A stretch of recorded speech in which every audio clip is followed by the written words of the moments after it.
Good morning. Good morning. Welcome back to Changing Globes. Thank you. How are you doing, Walied? I'm very good, thank you, Patty. How are you? I'm good. I'd like to introduce off camera. We got Tembani. Morning. Our first guest. Our first guest. Tembani was asking us over breakfast, what's the point of the podcast according to us? Mm-hmm. Who is it targeted towards? Because the possibilities are endless in the directions that we want to go.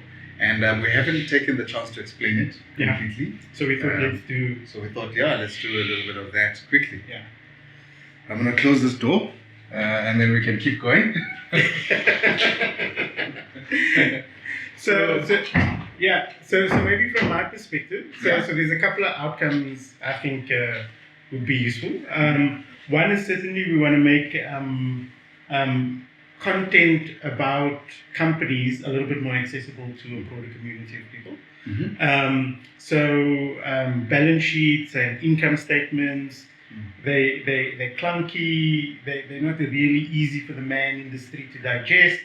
And so I certainly would like to see us demystifying, especially a lot of those terms that get used. They use these fancy terms and words, and certainly wherever we fall foul of using fancy words and terms, we should take the time to explain them in more common language so that becomes much more accessible. Yeah, and I think one of the things that, and I mean, just there, balance sheet and income statement themselves, why would you be looking at those kind of documents? And I think that the person that I think I'm talking to is an everyday person who has some disposable income that they don't really want to waste. So it's not disposable in the sense of, I'm going to go buy a bottle of gin and forget it and black out over the weekend kind of thing. But it isn't money that they want to do normal things with. Sure. And what we'd like to do is give that person the ability to think and invest that money in a way that professional investors would in companies, but be comfortable about doing it and not get into this snooty, deep thinking investor language and understand stock market tickers and PE ratios and it's not your job. You just have a few bob. You got 1,000, you got 2,000, you got 10,000, whatever your number is, and you just want to make hay while the sun shines. Yeah. So how we do that, in my opinion, is that we are focused on taking a bit of a deep dive, taking a different perspective on the content that's there in the balance sheet, in the income statement, unpacking that detail a little bit, going deep. That's why the longer format, so that we can go a little bit deep. And be able to dig into factors. I think also an important point for me is we don't do technical analysis on companies. We do fundamental analysis. So we look at what's good about the company, what do they do well. We look at the sustainability of the business, the industry that they're in, what's moving and changing in that industry. So it's a fundamental analysis approach. It's not a quick fix, swing trade, stock market type. Absolutely. And that's a deliberate choice. I think. It's important. If we jump back even a bit and think, what story can we tell about the person that we're talking to? If I was to introduce, let's call them Norma, for no reason other than I like the name Norma. How would we introduce Norma to everybody? And Norma is one of the audience, and we're just highlighting who Norma is. I would say that Norma is somebody who works hard, who's good at what they do. They have an administrative job. They are probably an accountant or marketing manager at a company, and they're doing well. 2 kids, husband, and with the recent drops in house bonds. She's saving 1,000, 2,000 a month, and she would like to not waste this money because she'll need it one day. But to store, in savings, 2,000 rand isn't that, in her mind, isn't that much. So her goal is by the end of the year, she wants to say she's diversified her portfolio, but she can't afford all of the, stockbroking fees and all of those things. So she's the type of person who just wants to visit the stock market and buy into companies. So the types of companies that Norma wants to buy are companies that when she looks at the kids, she can be proud and say, we own a little bit of that company. We own a little bit of that company. So ethics then comes into the mix. So when we are analyzing it, to Walied's point, even though we're in the financial part of it, the reason we want to be more in the story about the company is so we can paint more of a picture and give Norma more confidence as to why she wants to invest in that company. And she's very different to Joe on the other end. Joe may have no problems investing in a company like Distel that makes alcohol, and Norma may have very deep views on investing in alcohol for whatever her history may be, and so she chooses not to invest in those companies. But just as much, Joe may not invest in tobacco companies for whatever reason he doesn't, and Norma may find no problems investing in.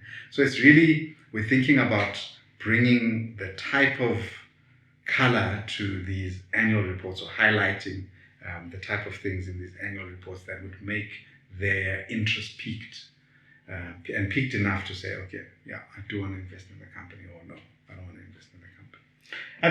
I think maybe also we just got to maybe take a slight step back in terms of saying, from an investment strategy point of view, this is underlying assumption that we believe that investing in the stock market is a good wealth creation strategy. Right. Right? Yeah. And that's kind of an underlying assumption and a premise. Yeah. And so what we're hoping to do is help more people take advantage of that wealth creation strategy. Why must I invest in the stock? Yeah, exactly, right? So because it's proven itself to create wealth. Yeah.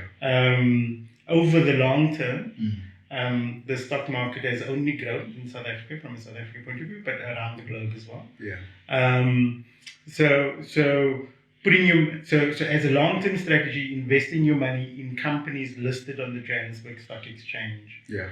That have good governance, that look after their employees well, that employ good strategies, will grow your wealth exponentially more than if you put it into a savings account, or you put it in some sort of fixed deposit. Yeah. And I like the word you use there, investing, because one of the things that I've never quite articulated is the difference between trading and investing. And I think a lot of people, when they hear about the stock market, they think about trading. Yes. And if you haven't traded, just open your LinkedIn account and you'll have about 15 messages from people who claim to be stock market and Bitcoin traders. Don't invest in those people. I'm very comfortable to say, do not ever in your life back any of those horses. Yes. But trading is one where it's very much the word market that should come into mind. You're at a market, it's a frenzy. There's an oak who's arrived with pigs, and there's another guy who arrived with pigs, and that guy wants his pigs to be sold at a cheaper price than that guy, and they're shouting prices. I grew up in Swaziland, and in Swaziland there's a market called Matanya. And as soon as your car hasn't even stopped, your window's like still half open and you're trying to park, there's people shoving tomatoes and mealies and everything at you. And it's the cheapest and the freshest. And it's very overwhelming. But that's I think when you think about trading, that's more the image I'd like you to have, where you're trying to make a quick margin between a buy and a sell, and you live off that margin. That's not what we are about. That word long term is we're about you investing in a company. Companies need funding to grow, and especially good companies. And one of the things that they can do is they can turn to the owners, the shareholders, and they can say, put in an extra 10 rand, 10 rand, 10 rand, and we can open another branch in Pretoria. Or they can go to the bank and say, our branch in Vereniging is doing so well. Off that branch, can you give us a loan, and we'll open the one in Pretoria, and the Vereniging one, as it makes money, will pay off the loan. Or then they come to what we know as the market, and they say, let's go to the people, let's go to the public, and say to the public, this is our plan, this is our strategy, this is how we've done so far up until now, this is where we want to go, and by growing like so, we believe we'll add so much value back into society. And if you invest in us, if you give us a bit of that disposable income of yours, and you help us realize this dream, then we'll pay you that dividend, a yearly profit, yearly profit to your money. So those are the ways in which a company can grow, and not many people are very aware of that last one. So I think that's what we want to try and do as a podcast, is to say to you, we're trying to create you into a discerning investor, but not through mumbo jumbo, through just, it's available. Take advantage of it. So I think that's a nice segue into what are the things that you look for in a company. Yeah. What are those? Give us 4-5 bullet points of what are the important things for you about a company that makes it a good investment. Right. I think the first most important criteria is this company needs to be able to make money. The hard part about the company making money is how much money is good. You know, and so I like to step it back a little bit and say, what can we do with our money to earn a profit off the money? So Tembani may say to me, you know, he's got a gambling problem. No, he doesn't. He's got a gambling problem, and he's off to the horses, and he's got a sure thing. He's got this horse that's a sure bet. It's got some odds. I don't play horses, but I know the odds are good. Whatever the odds are good, and if you give him 100 rand, it'll become 1,000 rand. You know, does that make Tembani a good investment? Is the story that Tembani tells me that he could make 1,000 rand, is that what makes Tembani a good investment? The story that he sells me? Is it the fact that he comes back with the 1,000 rand? Does that make him the good story? But we're not on Saturday when the horses ran, and he wants the 100 rand now. If he comes back with 500 rand, is that a good investment? Still sounds great. But if he came back with 100 rand, he says, oh, you know, I split the money and I put it on my one favorite horse, and the other horse, and my favorite horse lost. But this one made me back the 100 bucks. Here's your 100 rand back. I'm relieved I got my 100 rand back, but what could I have done with the 100 rand? What would I have made? Could I have made myself my own betting on turtles, and made myself the money? So the measure of, is Tembani what makes Tembani what number is Tembani a good investment? I think that may be what I'd like you to hold in your head when you think about the stock market. And there's 3 types of ways you can grow your money institutionally. You know, so the first way is through governments, and I always say think of a government as a company, and then it makes it very easy. Government, exactly like a company, has got a strategy. They want people to come and live within these borders, and they want to give these people a certain level of quality of life, and because of that, we get the economy going, and we're a country. What makes Rwanda different from Swaziland, makes it Eswatini, makes it different from Australia, makes it different from the UK. Eventually, governments know that it's about the citizens. So the government sells this dream. We will clean up your dustbins. You will make sure that there's no potholes. We will make sure that that, your basic services. We'll take care of hospitalization for you. We'll have public hospitals that are accessible. We'll have police. There'll be safety and security and all of these things. But all of these things need money. And so what the government does is it sells this dream, and they sell it by way of a bond. By sheer numbers, from a citizen point of view, it's the shortest way of you to get your return back. There's very few countries that we know of that are topical, that really default on their commitments. But it doesn't generally happen. We haven't done that. So it's considered a zero. It's considered a zero risk. And that number is what we always hear about when we are watching TV. They call that number the repo rate. So the repo rate is almost what government, if you ever to invest in government, you would make that little bit of money. What banks then do is they say, okay, based off that repo rate, and the very same people that they're going to be building roads for need cars. None of these people have money. So the guy who wants to build the road doesn't have the money, government. You who wants to drive the car doesn't have money to drive the car. So there's these promises that are made. I will pay my taxes at the end of the year, Mr. Government, and government then creates a government bond because they'll get their money back via tax. And you'll say to the bank, buy the car for me, Mr. Bank. I will get a salary at the end of the month, and I will pay you some bit of money, but I will pay you a bit of money with a profit that was worth your time. And so the bank will usually give you that plus 2% interest or some number that they come up with, minus 2%, whatever the number is, but it's that profit number. So back to your question, if I'm going for the third one, which is a company, I want to make more money than as if I had borrowed the money to government. Mm-hmm. And I also want to make more money as if I had just left the money in the bank. Mm. So I want to make a margin. The better the margin, from a percentage point of view, I can get away from what I would have made from the bank, is then maybe the first rule of thumb of how good it is to invest into a company or not. So if the government was a 5% repo rate, and the bank has got, if you save so much money, you'll make 9%. If you save 1,000 rand with us, we'll give you 9%. That's 4% better than the government. And it's a lower risk than the government. It's not as guaranteed as the government, but institutions like banks are usually trustworthy. They have to go through lots of regulations. So if I'm investing in a company, I want it to be better than 9%. If I'm investing in a company and the company is making me 7%, 6% in the long term, why didn't you just leave your money in the bank? Mm.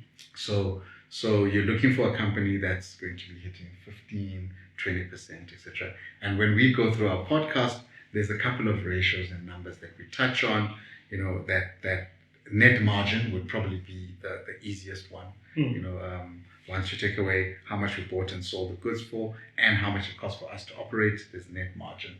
There is things like PE ratio, price earning ratio, all of those numbers at the end of the day are just measuring how bankable this business is. I think that would be, for me, the default one, but it's not the only one. I think it's the main one, but not the only one. I think what would be interesting, Walied, is would you invest in a company that says to you, we're not going to pay you that 15% this month, next month, this year, next year, or the other year, but when we do pay you, it will be 100 times the money you would have made. And so that's kind of a long-term versus a short-term, delayed gratification issue, right? Yeah. I mean, we know from e-commerce websites and things, delayed gratification is not the strong suit of the average human being. Yes. Kind of thing. Smoking is another example of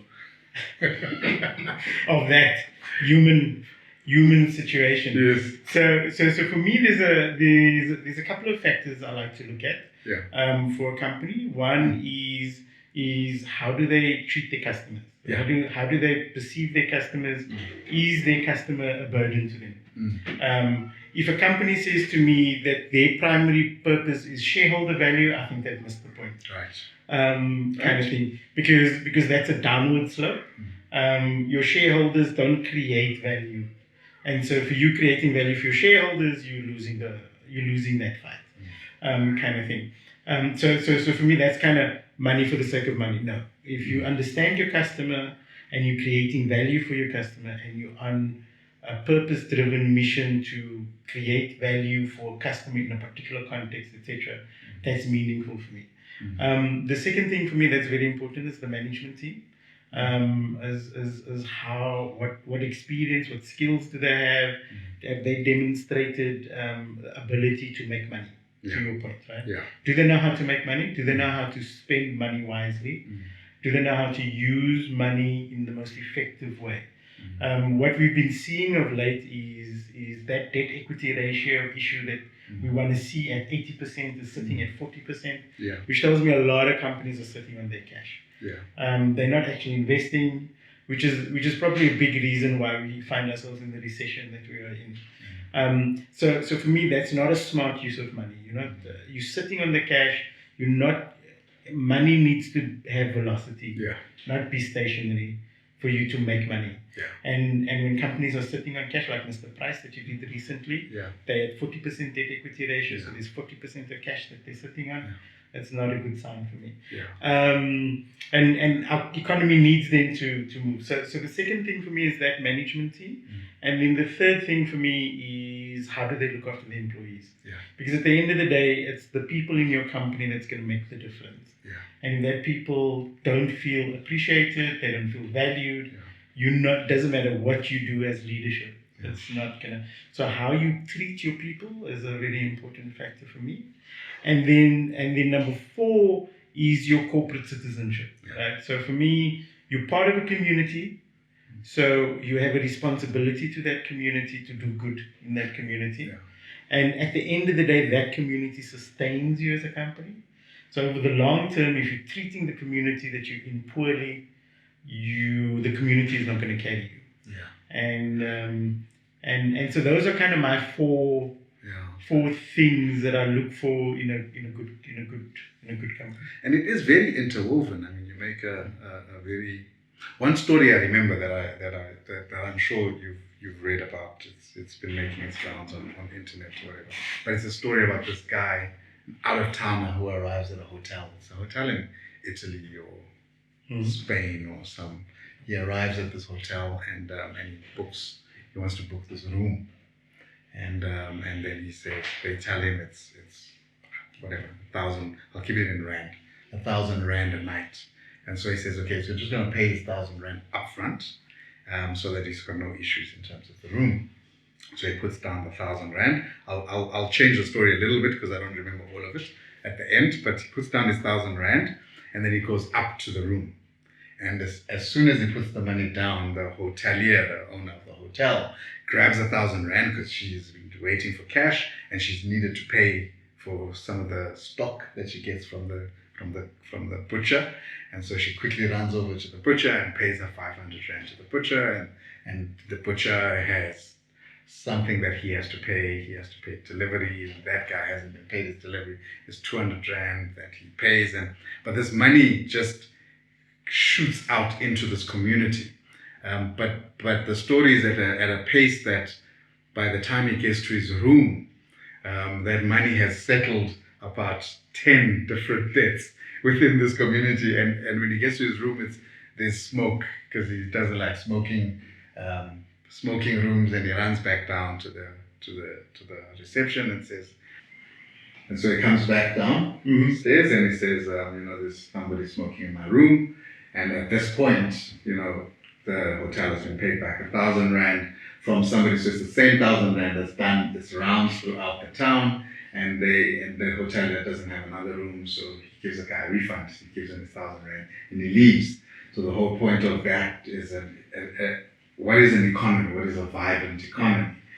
Somebody and the velocity of money. Velocity of money. And I think that's one of my goals is to, within that story, firstly demystify these companies. These companies are part of the community. And when you're looking at the company that you want to invest in, measure it for how well it's helping everybody. But the second thing is yourself as an investor. So I talk about these savvy investors, the normas, the people who are hoping are watching this, are becoming savvy over time. is because you also have a responsibility to not have lazy money or to not have money leave your community. So one of the ways is when you're investing in these companies, you are deciding which companies you actively are getting behind and are growing and represent your values, because those are the values that will create the society that you eventually find yourself and your children and living in. So it is a full circle, and what's the word? It's got symbiosis. What's it? Symbiotic. Symbiotic relationship. Symbiotic. You see this video when you use fancy words. It was. I had some Woolworths water. Sure. The same. So just to emphasize the 2 points of that story, right? So the one point is the role of the velocity of money in an economy. Yeah. And one, you need the velocity to continue the economic activity. Yeah. Two, when you sit on the money, when you don't and there isn't velocity, then what you have is rising debt. Yes. Right? Absolutely. And so a lot of people don't think necessarily the fact that we have limited velocity causes an increase in debt. Yes. But this is the nature of how money works. Yes. Right? So the moment and so when you ask yourself questions like, why does America print money? Right? I mean, they've been printing again for right? Because they know that the velocity, reducing the velocity of money, causes this rising debt problem, which is harder to fix. So they rather just print money to create more velocity, because companies are sitting on their cash and they don't invest their money. So the American government prints money to force them to use their money, because they devalue the currency, and through that devaluation. So this velocity of money is a very important concept. And so when you're seeing companies sit, so that's why when I see companies sitting on their money, I get annoyed. Because I know they're having a very negative impact on the economy and the economy's ability to grow, kind of thing. And what irritates me even more is when they present it as, oh, look at us being financially responsible and reduce it. Like, bullshit, guy. You're destroying the economy. Absolutely. That's the bottom line. That's not how we play the game. Yes. You in the economy to make the velocity of the money go. So, and what's the utility of money staying in a community or in an economy? How does that benefit? Well, I mean, it's money is one of those universal representations of our pursuit of happiness. And so the more of it you have, the happier you are as a community. But happy you can translate into what's the effect of you being happier, and why do you want to be happy? It's because you want to live longer, right? So the happier people live very, very long lives, and we can see it in first world countries where you've got a lot of centenaries, I think they call themselves. That comes from longevity, and longevity is just being stress-free, but not just stress-free. When we say happy, it's this quality of life that money affords you. So you're able to get a better hospital plan, let's call it better healthcare. You're able to eat better. You're able to have more accessible fresh produce, more seasonal goods at your doorstep. The friendly grocer. Your quality of life improves just from a food and health point of view, but then also from a self-actualization point of view, from a worth point of view. If you look at suicide and depression, all of those things, usually one of the root causes is when people don't feel valuable to a society. They don't feel that they contribute. They don't feel that they matter. They're worth. So there's that mental health component that money makes better. So who was it who said it's not money that's the root of all evil, it's the love of money the root of all. I don't know what the root of all evil is. My focus is more about money is a universal representation or a universal agreement by us to create happiness amongst ourselves. So I think that's the biggest benefit that a society gets is the more money that they have and they spend, and the velocity of that money, the better quality of life you're able to generate for a lot of people. Maybe one good example, without talking about them themselves, the Bafokeng tribe. So just them not sitting on those resources, but making those resources attract money was the first part. But if you go to that area, the Bafokeng area, they're not just sitting on that money. There's that active. They've got one of the best schools now. If you look at that, what is a traditionally rural community, and you compare it to I don't know, a city near Bata, a rural village near Bata, like Ipica or something, you see that difference. I think that's the power of money moving, circulating through your town.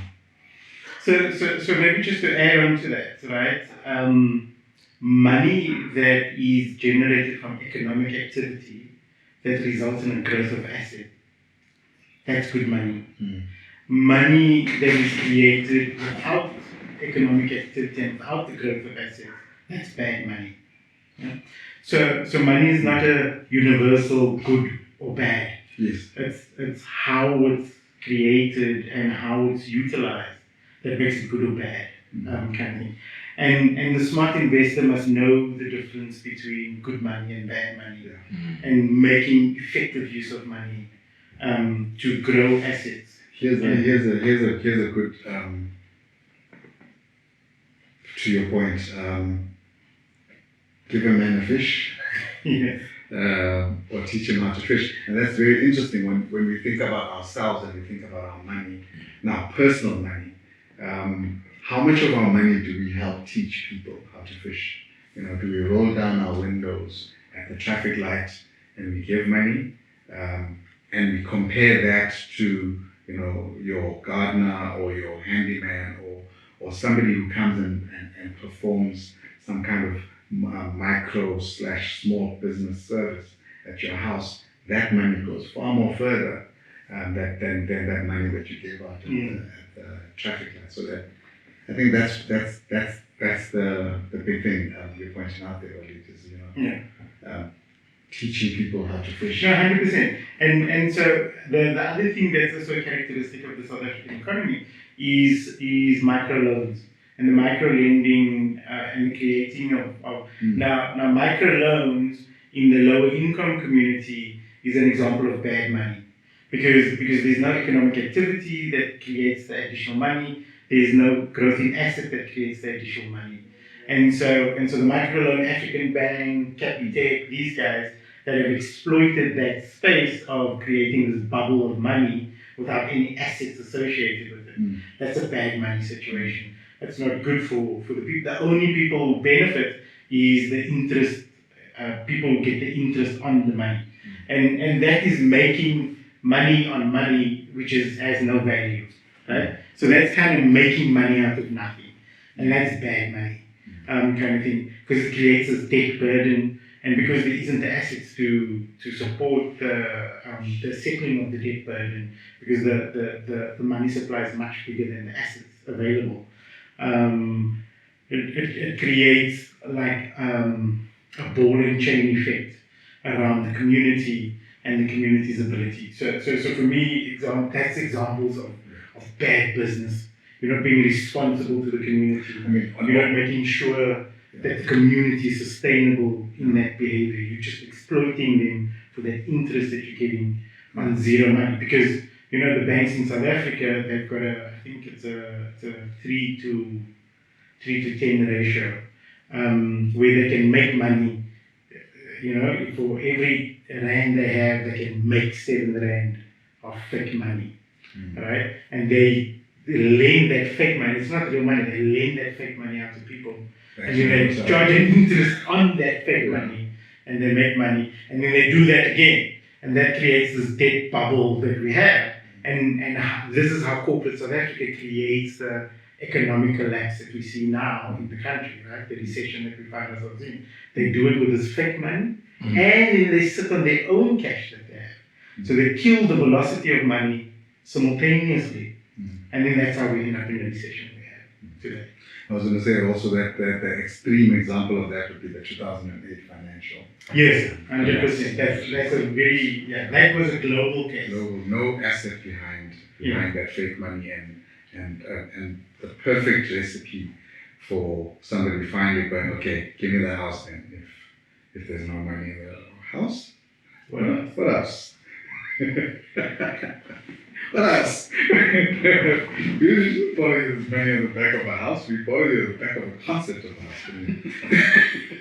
Yeah. So like you talk about that 2008, like the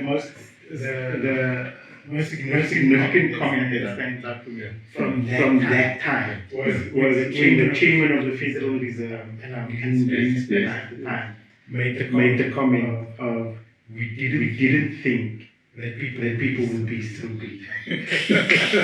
like that comment, like this, like a stand-up comment from that always people jumping, killing themselves, 100-year-old banks bankrupt, and the chairman of the reserve said we didn't think that we'd be that. So that's. I think that's what we think we want to stay, and that's the people we think we want to stay to. And I think one of the questions you had earlier on is in its final form. What does it look like? And a lot of ideas you had there. And I think that's what we hope for. Is if you listen to our podcast, if you're on YouTube, come along with the journey, and at the point very soon we'll start listening and trying to get feedback on where we all would like to see this go towards, and then we'll help steer the ship in that direction. Cool. Building a savvy investor. Right. So let's get into our next one, episode 6, and we'll catch you at the beginning of that recording. Sure. Cheers.